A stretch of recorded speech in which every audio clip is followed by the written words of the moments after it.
Hello there and welcome to Dukascopy TV. Today I'm joined in the studio by Editor-in-Chief of the Swiss Military Review, Alexandre Vautravers. Welcome, Alexander. Thank you. So in recent days we have seen heavy fighting resume in Ukraine. So is this fueling a new arms race in Europe and potentially the world? I think it's a very important issue because 2014 has been an extremely busy year in international affairs with the crisis in the Ukraine, with also the ongoing crisis in Syria and the whole Middle East today.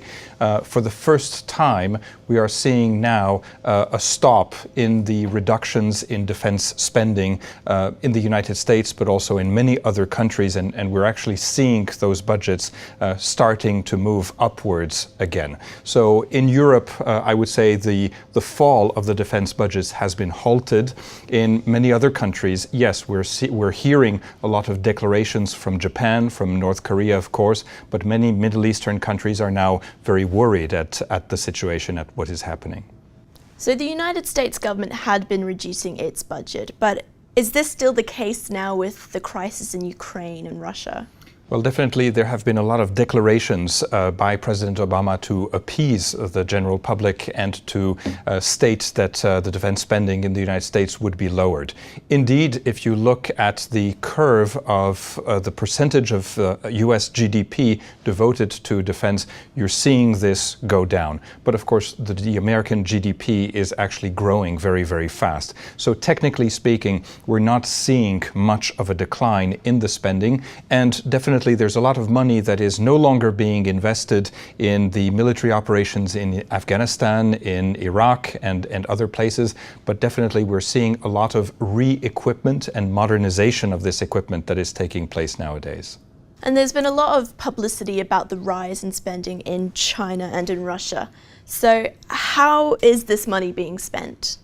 Probably we have to differentiate what is going on in China from what is going on in Russia. For China, I would say a lot of the money is simply lost in the inflation enigma. So simply put, China has the largest professional military in the world. That's 3 million people under arms, but they're all professional. Of course, they need to be paid competitive salaries. And so a lot of the rise in the defense spending is actually lost in the increased salaries, wages of military personnel. Of course, there's modernization, but it's almost marginal when you compare it to this.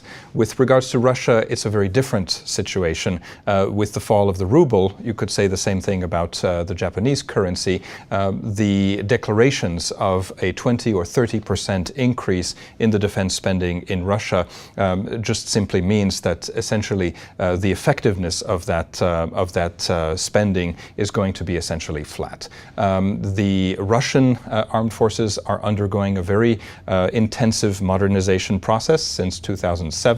The objective of this reform of 2007 is going to be 2017. We have just heard that there was now a follow-up, the next steps of the reform of the Russian armed forces. I would call this a NATOization of the Russian armed forces with the capability to project more forces. So it's not going to be necessarily building and buying a lot of heavy equipment and hardware, but definitely a lot of investment in high technology, in communications equipment, in targeting systems, in reconnaissance systems, remotely piloted vehicles, naval forces, air forces, transport capabilities.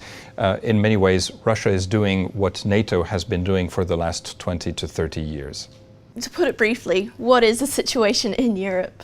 Well, Europe has slashed, or European countries have slashed their defense spending since the fall of the Berlin Wall in 1989. And now we're seeing, we're hitting the bottom, if you allow me to put it in this way. 6 countries inside the European Union have absolutely no air forces, no air defense capability, no air policing capabilities, and I think this is very worrisome. So there's a lot of pressure by Western European countries, and in particular by the United States, if we're thinking of European defense in NATO terms, to actually pressure these governments to reach their objective, their target, which is 2% of GDP spent on defense. Right now in the European Union, the average is about 0.8 of GDP. We're well underneath the targets. So we're looking to Europe. Has the situation in Paris and the fear of terrorism in Europe changed the outlook? No, terrorism is not really an issue that can be addressed by military forces. So a lot of money is probably going to be spent or invested into police affairs, into intelligence services, and also a lot of that money that is going to be spent will not be effective overnight, because you may hire very qualified people, but in order for them to get the experience